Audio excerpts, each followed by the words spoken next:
महावीर हनुमान, भक्ति की अमर गाथा। त्रेता युग का समय था। धरती पर अधर्म का अंधकार फैल चुका था।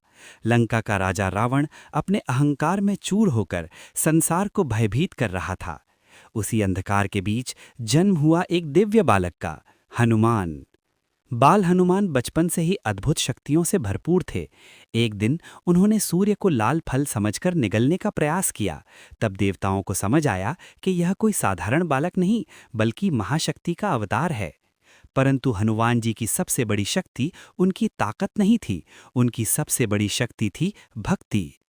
जब वनवास के दौरान माता सीता का हरण हुआ और प्रभु श्री राम दुख में डूब गए, तब हनुमान जी जीवन में पहली बार उनसे मिले।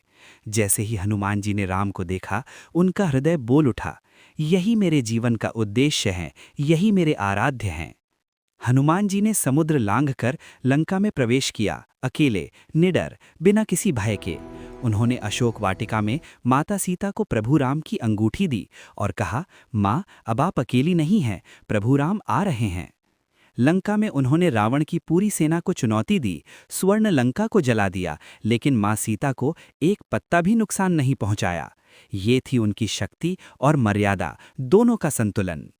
युद्ध के समय जब लक्ष्मण मूर्छित हो गए, तब हनुमान जी संजीवनी लेने के लिए हिमालय पहुंचे। पर्वत पहचान न पाने पर पूरा पर्वत ही उठा लाए, क्योंकि उनके लिए समय से बड़ा कुछ नहीं था और प्रभु राम से बड़ा कोई नहीं। जब युद्ध समाप्त हुआ, रावण का अंत हुआ, अधर्म हारा और धर्म जीता, तो प्रभु राम ने हनुमान जी से कहा, मांगो, क्या वर चाहिए। हनुमान जी मुस्कुराए और बोले, बस इतना वर दीजिए प्रभु कि हर जन्म में आपकी भक्ति करता रहूं। राम की आंखों से आंसू निकल आए और तभी से हनुमान जी अमर हो गए। कथा का संदेश: शक्ति से नहीं, भक्ति से भगवान मिलते हैं। अहंकार से नहीं, सेवा से महानता मिलती है। हनुमान जी सिखाते हैं कि सच्चा बल बराबर विनम्रता प्लस भक्ति प्लस साहस।